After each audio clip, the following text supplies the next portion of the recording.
जमीन रजिस्ट्री करवाने का जो सही तरीका है, कोई भी जमीन है, आखिर कैसे आप जो है सही तरीके से उसको रजिस्ट्री करवा सकते हैं। और कुछ ऐसी बातें हैं जिस पे ध्यान देने की जो है बेहद जरूरी है। अगर आप ध्यान नहीं देंगे तो आपको अभी तो समस्या नहीं होगा, लेकिन ये जो डॉक्यूमेंट आपका तैयार हो रहा है, आपका जो एक तरह से रजिस्ट्री का डॉक्यूमेंट तैयार हो रहा है ना, ये तो अब आपका पूरा एक तरह से लाइफ टाइम है वैलिड। अब अगर किसी प्रकार का त्रुटि हो गया तो कितना बड़ा समस्या उत्पन्न हो सकता है। तो रजिस्ट्री कराने का जो सही तरीका है, अगर हम बात करें, आपको पहला ये देखना ही चाहिए कि जो आपका विक्रेता है ना, उसके नाम जमीन है कि नहीं है। नहीं, ये पहला जो बात है ना, ये आपको ध्यान देना है। बेचने आया है कोई तो उसके नाम तो वो संपत्ति होना चाहिए। कोई अपना कुछ भी प्रॉपर्टी बेच रहा है और वो उस परिवार का है, तो ये अगर ठीक है, ऐसे भी लोग करा लेते हैं, लेकिन सही तरीका नहीं है। अगर रही बात दूसरा जो ध्यान देने का, कि आपका जो डॉक्यूमेंट तैयार हो रहा है उसमें आप जमीन के पोजीशन को खुद से वेरीफाई करें कि आपके आगे किसी का नाम लिखा दिया जाता है कि आगे जो है इसमें सूरज जो है यहाँ पर सिंह है ना। अब सूरज सिंह जो है, अब उसका नाम दर्ज ही नहीं है, उसका किसी ऐसे जो नाम है बोल दिया गया। हो सकता है उस परिवार का कोई होगा सदस्य जिसको लोग जान रहे होंगे, तो उसके साथ साथ जो आगे पीछे और अगर यानी पूर्व दिशा, उसके बाद पश्चिम उत्तर और दक्षिण दिशा में जो प्लॉट नंबर मेंशन है, जो नक्शे में प्लॉट नंबर मेंशन है, उस प्लॉट नंबर को भी दर्शा दें नाम के साथ साथ, ताकि ये बात स्पष्ट हो जाए कि आपका जो प्लॉट का पोजीशन है वो कहाँ है। कल आप अपने लैंड का पोजीशन ढूंढने जाएंगे तो आपको कभी दिक्कत नहीं होगा। तो ये जो भी आप अगर रजिस्ट्री करा रहे हैं तो विक्रेता और साथ में जो आपका प्लॉट का पोजीशन है वो ध्यान रखना बेहद जरूरी होता है, ताकि अगर, और उसके साथ साथ प्लॉट जो आप खरीद रहे हैं, आपका जो प्लॉट है, मान लेते हैं आपका प्लॉट 100 नंबर का है, तो ये 100, अब 100 के बगल में इधर 101 है, तो ये सारा पोजीशन डिक्लेयर हो जाए, है ना।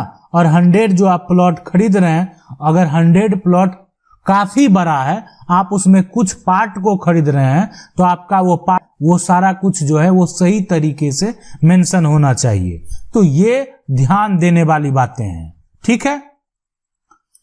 अब सवाल ये उठता है कि जमीन का रजिस्ट्री तो हो गया, आपका ये जमीन है ना, और आपको एक रजिस्ट्री का डॉक्यूमेंट मिल गया, है ना, ये आपका डॉक्यूमेंट है रजिस्ट्री का। अब आप क्या करेंगे? अब आपको जो है कराना होता है वो होता है दाखिल खारिज। क्यों? है ना, यानी म्यूटेशन। अब ये इसलिए कराना बेहद जरूरी है कि आप जो जमीन को खरीदे उसको, उसका टैक्स जो है ना, सरकार को, है ना, सरकार को कोई और दे रहा था, अब आपको देना है। अब आप जो है उस जमीन का टैक्स देंगे, है ना, आप टैक्स देंगे, तो आप टैक्स देंगे तो आपके नाम जो है राजस्व कार्यालय में आपका नाम तो दर्ज होना चाहिए। अगर राजस्व कार्यालय में आपका नाम दर्ज ही नहीं है, आपका नाम तो दर्ज अभी आप कहां से करा के आए?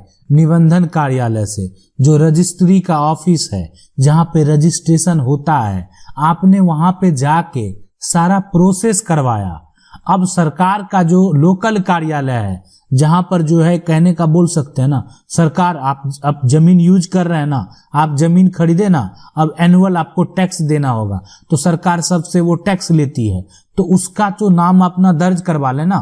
क्यों? इसीलिए कि अभी तक उसमें पहले वाला का नाम दर्ज है और वो है आपका विक्रेता। अब क्या होगा जब आप म्यूटेशन करवाएंगे तो कितने दिन बाद? तो देखें, ये आपका 30 दिन के बाद अगर डॉक्यूमेंट आ जाता है तो 30 से 90 दिन के भीतर जो है ये एक तरह से हर रात करें तो लगभग जगह जो है वो हो जाता है। आप बहुत लोग नहीं भी कराए हैं तो बहुत सारा लोग का लंबे समय से पेंडिंग है, आज तक करवा रहे हैं। अब सवाल उठता है कि जमीन रजिस्ट्री और नामांतरण में क्या अंतर है, रजिस्ट्री के बाद नामांतरण कैसे होता है। देखें, सबसे पहले क्या होता है कि आप मान लेते हैं कि कोई प्लॉट नंबर है। अब इस प्लॉट, ये 100 नंबर का प्लॉट जो है, ये अगर बात करें तो राजेश जो है सिन्हा के नाम से दर्ज है। अब राजेश सिन्हा इसको बेच दिया, ठीक है, बेच दिया, ठीक है, बेच दिया, तो अब यानी इसका रजिस्ट्री हो गया। अब इसका रजिस्ट्री जो है यहां पर हो गया। अब यानी रजिस्ट्री वाला जो कार्यालय होगा उसमें एक तरह से राजेश सिन्हा के द्वारा यहां पर सिग्नेचर करके, और इस जो स्टाम्प ड्यूटी है इसमें सारा बात लिख दिया गया कि अब ये जो संपत्ति है वो सुबोध सिंह को जाता है ना। सुबोध सिंह ने इसको जो है खरीद लिया। अब सुबोध सिंह जो है यानी राजेश सिन्हा से संपत्ति तो खरीद लिया। अब है कि ये सारा रजिस्ट्री का प्रोसेस हो गया। अब जो है राजस्व कार्यालय में जाके उसको कराना होगा नामांतरण, इसलिए कि इसमें राजस्व कार्यालय में नाम दर्ज होगा किसका, राजेश सिन्हा का, ठीक है। अब नामांतरण में यानी राजेश सिन्हा का नाम कट जाएगा और यहां पर नाम दर्ज हो जाएगा किसका, सुबोध सिंह का। अब यानी नामांतरण हो गया राजस्व कार्यालय में, सरकार के रजिस्टर में क्या हो गया, नामांतरण कर दिया गया, संपत्ति का रजिस्ट्री हुआ और नामांतरण हुआ। नामांतरण करने के बाद अब क्या हो, सुबोध सिंह जो है अब उस लैंड के मालिक हो गए। अब उसको वो बेच सकते हैं, उसका वो टैक्स भर सकते हैं, सब कुछ कर सकते हैं। तो जमीन और रजिस्ट्री करते हैं, तो जमीन और रजिस्ट्री का जो नामांतरण का प्रक्रिया होता है, अंतर आप समझ गए होंगे। और रजिस्ट्री के बाद नामांतरण कैसे होता है, तो यानी जो रजिस्ट्री का डॉक्यूमेंट होता है उसको राजस्व के कार्यालय में, जो भी आपका अंचल है ना, तो वहां पर राजस्व का जो कार्यालय है, जो लैंड का जो ऑफिस है, वहां पर आपको ऑनलाइन या ऑफलाइन अप्लाई करना होता है। आप अप्लाई करेंगे उसके लिए। अब वो डिपेंड करता है, अप्लाई करने के बाद वेरीफाई कराएगा कि राजेश सिन्हा जो विक्रेता था वो उसके नाम से प्रॉपर्टी है कि नहीं है, मौजूद है सब कुछ। तो उसके बाद क्या करेगा, राजेश सिन्हा का नाम ही हटा देगा। तो आप तो उसको बेच दिए, तब किसका नाम दर्ज कर देगा, सुबोध सिंह का। मतलब राजेश सिन्हा का जो प्रॉपर्टी था वो बिक गया, उसका नाम भी कट गया और वहां पर नाम दर्ज कर लिया गया सुबोध सिंह का। अब उसके मालिक सुबोध सिंह है। अब चाहकर भी राजेश सिन्हा उसको बेच नहीं पाएंगे, जो है खरीद लिया। और अगर नामांतरण नहीं कराएगा तो भविष्य में राजेश सिन्हा या उसके बच्चे उस संपत्ति को आसानी से बेच पाएंगे, जो कि एक प्रकार का फ्रॉड कहलाएगा। लेकिन जमीन का रजिस्ट्री 2 बार हो जाएगा। तो अब जमीन का जो रजिस्ट्री है वो कितने दिन में कैंसिल हो सकता है, और रजिस्ट्री को कैंसिल कराने के क्या नियम है।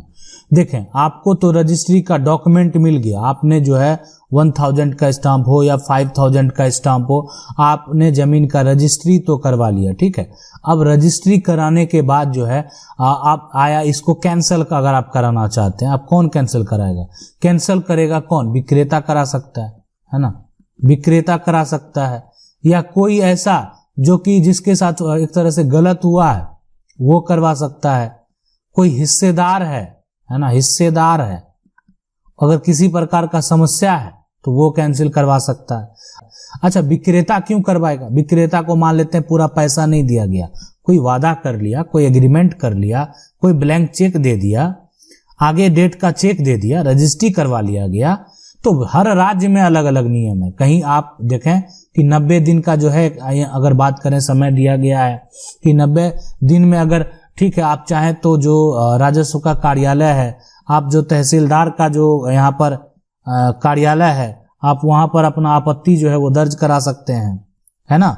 आप दाखिल खारिज जो है वो रुकवा सकते हैं, कहे कि दाखिल खारिज नहीं हुआ तो संपत्ति का पूरा जो है आपको राइट नहीं प्राप्त होगा। तो ये सब जो है समस्या है ना, आप रोक सकते हैं। अब ये जो डीड को अगर आपको कैंसिल कराना है तो ये पूरा अधिकार जो है वो सिविल कोर्ट को है, यानी सिविल न्यायालय में इस जो है आप अगर किसी तरह से अगर गलत हुआ है अवैध तरीके से किया गया है या एक तरह से कुछ फर्जीवाड़ा है, तो आप सिविल कोर्ट में याचिका दायर करके इस डीड को कैंसिल करा सकते हैं और फिर जो है आगे यहाँ पर जो निबंधन कार्यालय है वहां से भी उसको रद्द कर दिया जाता है।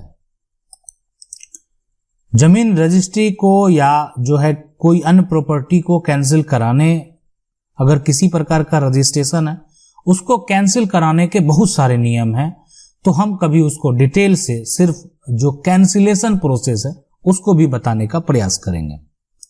अब सवाल है कि फर्जी जमीन रजिस्ट्री कैसे हो जाता है, फर्जी रजिस्ट्री होने के बाद क्या करना चाहिए। ठीक है, देखें फर्जी रजिस्ट्री होता है कि बहुत लोग क्या करते हैं कि जमीन को जो है एक तरह से फर्जी तरीके से है ना, तरीके से क्या करते हैं, दाखिल खारिज करवा लेते हैं, है ना। अब जैसे भी करवाए जुगाड़ लगा के, रसीद उनके पास जो है लैंड का टैक्स का सारा रसीद है और उस आधार पर जमीन का रजिस्ट्री कर देते हैं, जबकि उस जमीन जो है यहां पर वो किसका है, वो जमीन है सरकार का, जमीन है कोई अन्य व्यक्ति का, लेकिन जमीन को क्या किया गया, बेच दिया गया, गलत तरीके से बेच दिया गया, जबकि उस संपत्ति पर उसका किसी प्रकार का कोई अधिकार नहीं है।